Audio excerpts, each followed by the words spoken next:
Olá pessoal, aqui quem fala é o professor Miguel.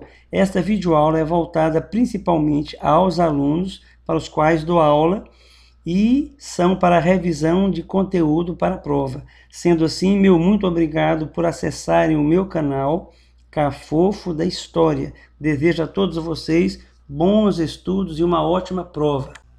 Aula 2: Populismo e ditadura na América Latina. É uma revisão do conteúdo para a prova do 9º ano, ensino médio.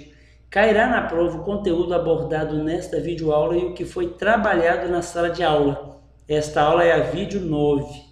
Ditadura no Uruguai. Na década de 1950, o Uruguai passou por uma crise econômica tremenda, período em que vários grupos contrários ao governo se levantaram. Dentre esses vários grupos, um chamado Tupamaro.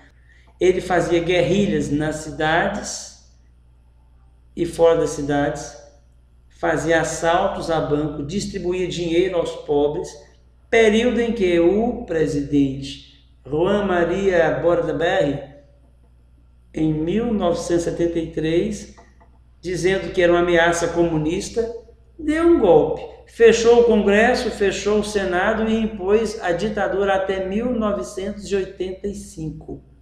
Ditadura na Bolívia. Ela durou de 1964 a 1982. Desse assunto, vamos destacar somente o seguinte. Em 1967, Ernesto Che Guevara foi morto durante o governo de René Barrientos. A questão é que Ernesto Che Guevara, que havia em 1959, juntamente com Fidel Castro, implantado a Revolução Socialista em Cuba, estava lá na Bolívia, nas florestas tropicais da Bolívia, liderando a guerrilha de Yancauazú, buscando expandir o socialismo na América. É quando foi morto no governo de René Barrientos. E você vê aqui a imagem, uma mão entre Brasil, Bolívia, Argentina e Uruguai. E essa mão no pulso está lá, Estados Unidos. As ditaduras militares que houveram na América Latina foram todas instruídas, apoiadas e bancadas pelos Estados Unidos. Ditadura no Paraguai, de 1954 a 1989, foi um dos mais longos regimes militares latino-americanos. Só um presidente, o general Alfredo Stroessner. A Operação Condor, ela foi estabelecida no início dos anos de 1970, porém foi descoberta nos anos de 1990. O nome Condor vem da ave símbolo do Uruguai. Foi o quê? Foi, na verdade, um apoio logístico da CIA, Estados Unidos, em que os governos militares da Argentina, Chile, Uruguai, Bolívia, Paraguai e Brasil se uniram. Todos eles forneceriam informações entre os seus governos sobre os exilados de cada país.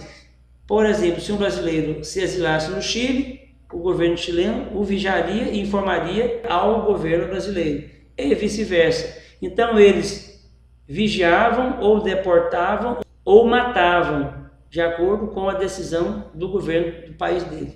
Aqui está uma imagem de documento confidencial, Operação Condor. E por último tem aqui a Revolução Cubana de 1959. Em 1952, Fulgêncio Batista, que era apoiado pelos Estados Unidos, em um golpe militar, assumiu o governo. Porém, um governo extremamente corrupto. Se vendeu e vendeu Cuba para os Estados Unidos. Na década de 1950, Fidel Castro tentou dar um golpe e tirar Fulgêncio Batista, mas não deu certo. Ele fugiu para o México, voltou para Cuba às escondidas, mas em 1959, Fidel Castro, já com o apoio de Che Guevara, conseguiu implantar a Revolução Socialista em Cuba. Em 1961, os Estados Unidos invadiram a Baía dos Porcos, lá em Cuba, na tentativa de destituir Fidel Castro, mas não conseguiu.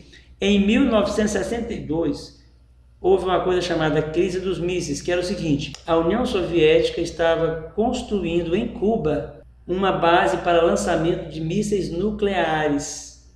Os Estados Unidos ficaram sabendo disso, entraram em contato com a União Soviética, pressionaram e, através de muita pressão, a União Soviética manda os navios voltarem e cancelou-se a base de lançamento de mísseis. Como contra-ataque a Cuba, os Estados Unidos implantou o bloqueio ou embargo econômico, ou seja, não compra e não vende nada para Cuba. Até hoje esse embargo permanece. E para vocês eu desejo uma ótima prova e um beijão no coração.